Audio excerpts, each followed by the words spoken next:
আসসালামু আলাইকুম। লার্নিং মারহাবাদের পক্ষ থেকে আপনাদেরকে স্বাগত জানাচ্ছি। আমাদেরকে অনেকেই আ আ রিকোয়ারমেন্ট দিয়েছেন যে বা জানতে চেয়েছেন যে এক্সেল এর এমন কয়েকটি গুরুত্বপূর্ণ কিবোর্ড শর্টকাট, যে কিবোর্ড শর্টকাটগুলো আমাকে জানতেই হবে।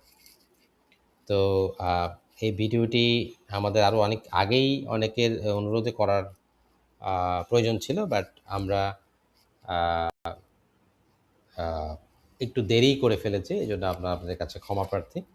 তো আসুন আমরা আজকে দেখি যে এক্সেলের এমন ৭ টি গুরুত্বপূর্ণ কিবোর্ড শর্টকাট যেটি আমাদের অবশ্যই সবাইকে জানতে হবে যারা আমরা এক্সেল ইউজ করি।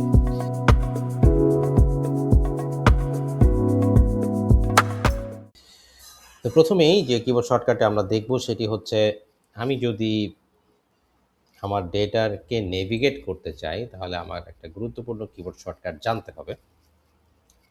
সেটি হচ্ছে আ কন্ট্রোল অ্যারো কি। যেমন ধরেন আমি এখন সর্বডানে অবস্থান করতেছি, কন্ট্রোল অ্যারো কি দিলাম। আমি একদম জাম্প করে সবার বামে চলে আসলাম, আবার সবার ডানে চলে গেলাম। এখন আপনি যদি এভাবে দেন, যদি ডাটা রেঞ্জ না থাকে তাহলে এটা একদম লাস্ট কলামে চলে যাবে এবং লাস্ট কলামে যাওয়ার জন্য it's a good way, it's a best way. আমরা আবার চলে আসলাম কন্ট্রোল লেফট অ্যারো এবং আবার দিলাম কন্ট্রোল লেফট অ্যারো, আমরা এটা পেয়ে গেলাম। এবং আমরা যদি কন্ট্রোল ডাউন অ্যারো দিই তাহলে হচ্ছে প্রথমে আমার ডেটা রেঞ্জের লাস্টে আমি আসবো এবং যদি আর কোনো ডেটা না থাকে তাহলে একদম লাস্ট রোতে চলে যাব। তাহলে control up arrow, control down arrow, control left arrow, control right arrow to navigate the specific or the next cell. এটা একটা গুরুত্বপূর্ণ। এটা হচ্ছে ফার্স্ট। দ্বিতীয় যেটি সেটা হচ্ছে আমি কিভাবে খুব দ্রুত গতিতে ফিল্টার এপ্লাই করব। এখন এখানে দেখেন যে আমরা এখানে দেখতে পাচ্ছি যে এখানে আসলে ফর্মুলার পাশে ডেটা নামে একটা ট্যাব আছে এবং এখানে ফিল্টার আছে এবং যদি এটার উপর মাউস পয়েন্টার রাখেন তাহলে কিন্তু আপনি এই কিবোর্ড শর্টকাটের যে একটা ডেসক্রিপশন পপ আপ আপনি দেখতে পাবেন। তো আমি এখানে এবার আমি যদি সেটিকে আমি চেক করতে চাই তাহলে আমরা সেটা দেখব যে কন্ট্রোল শিফট লেফট এল, কন্ট্রোল শিফট এল দিলাম, আমার ফিল্টার অ্যাপ্লাই হয়ে গেছে। কন্ট্রোল শিফট এল দিলাম, আমার ফিল্টার চলে গেছে এবং এটা কিন্তু অটোমেটিক্যালি ফার্স্ট রোতে আসবে। এটা হচ্ছে নিয়ম, হ্যাঁ? তো এই দেখেন আমি কিন্তু ফিল্টার পেয়ে যাচ্ছি। যেমন ধরেন আমি পোর্ট লাইনগুলোকে দেখতে চাই, আমি কিন্তু পোর্ট লাইনগুলোকে দেখতে পেয়েছি। এই যে আমরা দেখতে পেলাম পোর্ট লাইনগুলোকে। তাহলে ফিল্টার আমরা ইউজ করতে পেরেছি এবং আমি যদি এই অবস্থায় কন্ট্রোল শিফট এল প্রেস করি তাহলে কিন্তু ফিল্টার অটোমেটিক্যালি রিলিজ হয়ে যাবে এবং ফিল্টারটাও চলে যাবে। তাহলে কন্ট্রোল শিফট এল হচ্ছে আমাদের ফিল্টারের জন্য। এরপরে হচ্ছে আরেকটা গুরুত্বপূর্ণ বিষয়, সেটি হচ্ছে যদি আমি রেফারেন্স চেঞ্জ করতে চাই। যেমন ধরেন সাপোজ আমি অ্যামাউন্টের উপরে 15% ভ্যাট দিব। তাহলে আমি এখানে 15% লিখলাম এবং আমি এখানে লিখলাম যে ট্যাক্স বা ভ্যাট লিখলাম এবং ভ্যাট লেখার পরে আমি যখন এখানে সমান চিহ্ন দিলাম, সমান চিহ্ন দিয়ে যখন আমি এটা ইনটু এটা দিলাম, now I have to use the absolute reference. তো অ্যাবসোলিউট রেফারেন্স ইউজ করার জন্য এই অবস্থায় যদি আমি অ্যাবসোলিউট রেফারেন্স ব্যবহার না করি তাহলে কিন্তু আমার এই ডেটাটা অ্যাকচুয়ালি পারফেক্ট আউটপুট দিবে না। হ্যাঁ? তো কেন দিবে না সেটা কিন্তু আমাদের প্রিভিয়াস ভিডিওতে আমরা এক্সপ্লেইন করেছি। আমাদের রেফারেন্সের ভিডিওটা আপনারা একটু কষ্ট করে দেখে নিবেন। তো এখানে আমাদেরকে যে কাজটা করতে হবে, এখানে আমাদেরকে রেফারেন্স চেঞ্জ করতে হবে। অনেকে এখানে ডলার এভাবে হাতে লিখে মানে ম্যানুয়ালি লিখে দেয়। তো এইটা থেকে একটা গুড প্র্যাকটিস আছে, সেটা হচ্ছে কি, এটা হচ্ছে আমাদের নরমাল রেফারেন্স বা রিলেটিভ রেফারেন্স। আমরা যদি এখানে F4 প্রেস করি, জাস্ট F4, অন্য কিছু এর সাথে এড করতে হবে না। আমরা যদি এখানে F4 প্রেস করি অটোমেটিক্যালি সেটা অ্যাবসোলিউট রেফারেন্সে কনভার্ট হয়ে যাচ্ছে। আমি যদি আবার F4 প্রেস করি তাহলে মাত্র একটা ডলার সাইন আসবে। It actually called the mixed reference.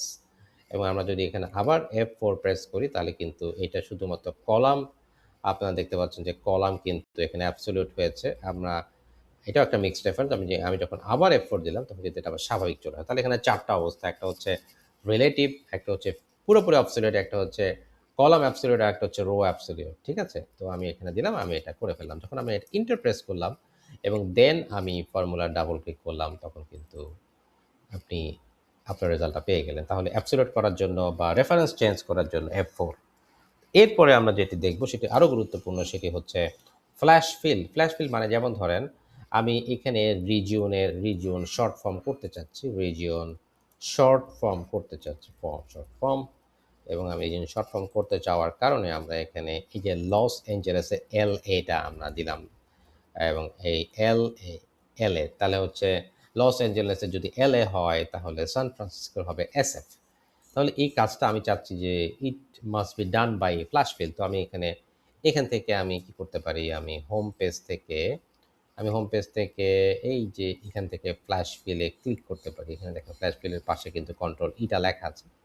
অথবা আমি এই সেলটা ক্লিক করে কন্ট্রোল প্রেস করতে পারি। কন্ট্রোল প্রেস করার সাথে সাথে দেখেন একটা চমৎকার একটা আউটপুট, যে আউটপুটটা আমাকে অনেক কষ্ট করে লিখতে হতো। দেখেন এই যে সান ফ্রান্সিসকো SF, পোর্টল্যান্ডের PP, হ্যাঁ, হ্যাঁ, এটা যেহেতু অন্য কিছু পাইনি সে এটাই দিয়ে দিয়েছে, সিয়াটলের SF, হ্যাঁ।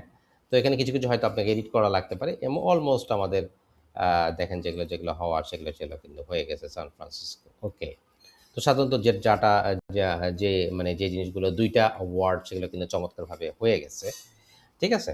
তাহলে আমরা এটা করলাম। এটা হচ্ছে আমাদের ৪ নাম্বার। এবার আসুন সেটি হচ্ছে আমরা দেখব যে কিভাবে আপনি টেবিলে এপ্লাই করবেন। আমরা প্রথমে এই ডাটাটাকে একটু টেবিলে কনভার্ট করে নিলাম। টেবিল মুভ আর কপি, আমরা টেবিলে কনভার্ট, আমরা প্রথমে আমরা শিটটাকে কপি করে নিলাম, এবং শিটটাকে কপি করে নেওয়ার পরে এখন আমি চাচ্ছি যে এই যে এই ডাটাটাকে টেবিলে কনভার্ট করব। টেবিলে কনভার্ট কেন করতে হয়?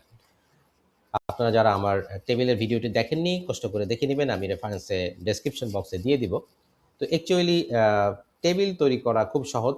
এখান থেকে আমরা টেবিল তৈরি করতে পারি, but if you want to create the table using keyboard shortcut, then it's a good practice to just press control T যখন প্রেস করবো দেখেন আমার রিলেটেড ডেটাগুলোকে অ্যানালাইজ করার জন্য সে আমাকে টেবিল তৈরি করার জন্য কোন ডেটা থেকে টেবিল তৈরি করবে সেটা সেটা সেটা কিন্তু আমাকে সে জিজ্ঞাসা করতেছে, হ্যাঁ?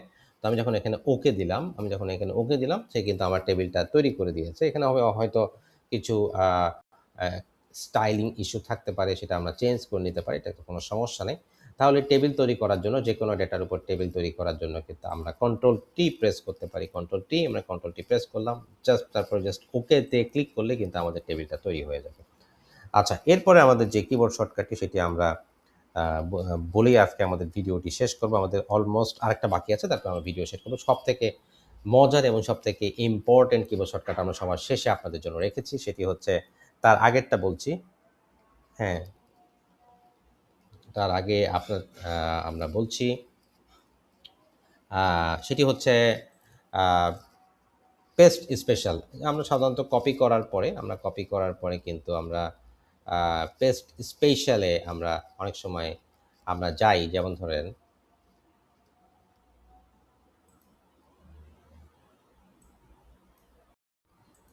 ধন্যবাদ। আমরা আজান হচ্ছিল, এজন্য আমরা একটা বিরতি দিয়েছিলাম আরকি। আচ্ছা, আসুন আমরা এরপরে যে বিষয়গুলো সেটি আমরা একটু শিখে নিই। সেটি হচ্ছে আ আমরা কিভাবে আ পেস্ট স্পেশাল এর কিবোর্ড শর্টকাট একটা আমাদের জানতে হবে। পেস্ট স্পেশাল আমরা কিভাবে করব? এবং যেমন ধরেন আমি চাচ্ছি যে এখান থেকে কোনো একটা ডেটাকে এখান থেকে আ আমরা এখান থেকে কপি করি। আমরা এখান থেকে এটাকে কপি করলাম। কপি করার পরে কপি করে এই জায়গাটাতে আমরা যখন পেস্ট করব কন্ট্রোল শিফট ভি দিলাম। Control shift V, uh uh sorry control alter V, sorry, একটা কন্ট্রোল অল্টার ভি যখন দিলাম যে পেস্ট স্পেশাল ডায়ালগ বক্স আসছে। তো paste special is a very much important tools, যে আমি সবকিছু সহ চাই কিনা, বা আমি শুধু ফর্মুলা চাই কিনা, আমি শুধু ভ্যালু চাই কিনা, আমি জাস্ট ফরম্যাটটা চাই। আমি এখানে ক্লিক করলাম, ওকে দিলাম।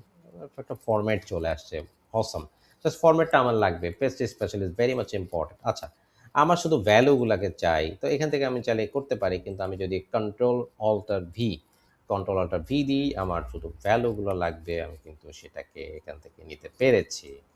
এই যে ভ্যালুগুলো আমি পেয়ে গেলাম। কোনো ফরম্যাট পাচ্ছি না। আমার শুধু টোটাল ভ্যালুটা চলে আসতো, ভ্যাটটা চলে আসতো। দেখেন ভ্যাটের মধ্যে কিন্তু ক্লিক করলে আমরা কোনো ফর্মুলা দেখতে পাচ্ছি না। মানে কিন্তু কোনো ভ্যালু আসে নাই। আচ্ছা, তাহলে control alter V very much important. আচ্ছা, এরপরের দ্য লাস্ট ওয়ান যেটার জন্য আপনারা অনেকেই হয়তো অপেক্ষা করছেন সেটি হচ্ছে, এবং আমার মনে হয় মোস্ট প্রবাবলি আই গেস যে আপনারা এটা অনেকেই পারেন, সেটি হচ্ছে alter equal to. Alter equal to is the most important keyboard shortcut, এবং if anyone seems like that he or she can do anything in do something in Excel, কিছু উনি এক্সেলে করতে পারে, হ্যাঁ, তার এক্সেলের কিছু দক্ষতা আছে, এরকম যদি কেউ দাবি করে, আপনি যদি তাকে জিজ্ঞাসা করেন যে সামের কিবোর্ড শর্টকাট তুমি জানো কিনা, তো উনি যদি সামের কিবোর্ড শর্টকাট না জানে, তাহলে এটা প্রমাণিত হবে হি ও সি অ্যাকচুয়ালি এক্সেলের খুব একটা তার ধারণা নাই। এবার আসলে আমরা একটু যোগ করার চেষ্টা করি, সেটি হচ্ছে আমরা এখন যোগ করব। আমরা এখানে লিখলাম alter equal to. Alter equal to দেখেন চমৎকারভাবে সে সমস্ত রিলেটেড একদম কাছাকাছি অ্যাডজাসেন্ট ডেটাগুলোকে সে ধরে ফেলছে, এবং ধরে ফেলে আহ, সে সামের জন্য যে অ্যাকচুয়ালি যে ফর্মুলাটা সেটা বের করে ফেলছে। Alter equal to, alter equal to কিন্তু আপনি এখানে এই যে দেখেন সাম অফ সাম, এই যে দেখেন অল্টার ইকুয়াল টু কিন্তু দেখা যাচ্ছে, হ্যাঁ। তো এই জিনিসগুলো অনেক সময় দেখা যাচ্ছে আমাদের মাথায় নাও থাকতে পারে, কিন্তু জাস্ট আমি যদি আইকনের উপরে ক্লিক করি আমাকে কিন্তু পপ আপ দেখাবে। তাহলে দ্য মোস্ট ইউজড এবং useful 7 keyboard shortcut in Excel আমরা কিন্তু আপনাদের কাছে বলে দিলাম। It's very much hidden tips and tricks, not really hidden tips and tricks, they are the most global used tips and tricks. Hopefully ভিডিওটি আপনাদেরকে অনেক হেল্প করে, বিশেষ করে যখন আপনারা কোনো ইন্টারভিউতে যাবেন, কোনো প্র্যাকটিক্যাল কাজ করবেন, কাউকে হয়তো আপনাকে এগুলো আহ, দ্রুতগতিতে কাজ করে হয়তো আপনাকে দিতে হচ্ছে, আপনার কিবোর্ড শর্টকাটগুলো কিন্তু জানতে হবে। ভিডিওটি যদি ভালো লাগে আমাদের চ্যানেলটি সাবস্ক্রাইব করবেন, কমেন্ট করবেন, লাইক দেবেন একটা। ভালো থাকবেন, নেক্সট ভিডিওতে দেখা হচ্ছে। সালাম আলাইকুম।